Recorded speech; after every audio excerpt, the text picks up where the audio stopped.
मला मी तुमचं पहिलं अभिनंदन करतो की तुम्ही शिंदेची सेना म्हटली ती गट खरी शिवसेना उद्धव ठाकरेंचीच आहे. आणि त्यामुळे आंदोलन जरी करत असले तर त्यांना सांगा ठाण्यावरून भाड्याने माणसं आणावी लागतील, कारण स्थानिक लोकलला त्यांना काय सैनिक त्यांचे मिळणार नाही. पण आंदोलन जरी करत असेल, मला असं तुमच्या माध्यमातून कळलंय, पण आंदोलन करण्यासाठी बरेच मुद्दे आहेत ना त्यांच्याकडे. संजय राऊत साहेब बोले, चुकीचं बोले नाहीत. आता पहा, नीटचे पेपर फुटले, का ना आंदोलन करत? 7.5-8 लाख युवक आज नीटच्या परीक्षेपासून दूर राहिले. आज त्यांच्या मनावर काय परिणाम झाला असेल त्याची चिंता त्यांना नाही का? ती चिंता पहिली करावी. आज तुमच्या पंतप्रधानांनी सांगितलं की पेट्रोल डिझेल सोनं खरेदी करू नका, ते वाचवा, त्याच्यासाठी आंदोलन केलं पाहिजे.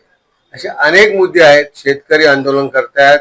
आज तरुणांना नोकरी नाही, रोजगार नाही, रस्त्यावरती बेकार आहे.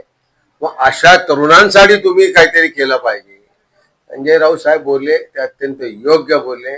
तरुणांना संधी मिळत नाही, नोकरी संधी नाही, तरुणांना रोजगार नाही. त्यामुळे खऱ्या अर्थाने हा तरुण मंद झालेला आहे, कारण त्यांना कुठल्याही प्रकारचं काम या सरकारने ठेवलं नाही.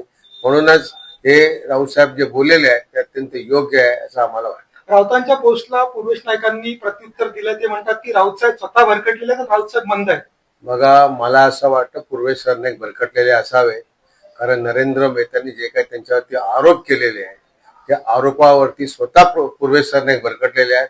आणि म्हणूनच काहीतरी करायचं, काहीतरी दाखवायचं की आम्ही काहीतरी करतोय. आणि त्या बघा, आंदोलन हे कुठल्या आंडू पांडू किंवा लहान माणसाच्या विरोधामध्ये होत नाही. आंदोलन ज्याच्या विरोधामध्ये करतात की त्यांना ती पब्लिसिटी मिळाली पाहिजे. संजय राऊतांच्या विरोधामध्ये जर आंदोलन केलं तर त्यांना पब्लिसिटी मिळणार आहे.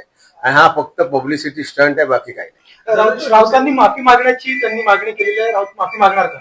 राऊतांनी, संजय राऊत हे बाळासाहेबांचे सैनिक आहेत. बाळासाहेबांनी कधी माफी मागितली नाही. संजय राऊत सुद्धा या बाबतीत माफी मागणार नाही. तुम्ही उत्तर देणार आहात का जर या ठिकाणी आंदोलन झालं तर? आंदोलन करायला माणसं तर पाहिजे की नको? माणसं जमा करत आहेत, शोधतायत माणसं. इथून तिथून फोन चालू आहे. 10-12 लोक आता जमा झालेत. म्हणून पूर्वेश सरनाईक, मला असं कळलं की ठाण्यावरून माणसं घेऊन येतात भाड्याने. मग ती माणसं घेऊन येतील आणि मग काहीतरी नाटक ड्रामाबाजी करतील. मला वाटत नाही आंदोलन करतील असं. आंदोलन झालं तर तुमच्या शिवसेना स्टाईलने तुम्ही उत्तर देणार का त्या आंदोलन करताना? कोणाची स्टाईल? कोण आहे ना, करूच शकत नाही. त्यांना सांगा तुम्ही या, आम्ही बाळासाहेबांचे सैनिक आहोत. आमच्यावर बाळासाहेबांचे विचार आहेत, निष्ठेचे विचार आहेत. 1 मिनिटामध्ये हजारो लोक जमा आम्ही करू शकतो. 4 तास झाले माणसं जमा करतायत.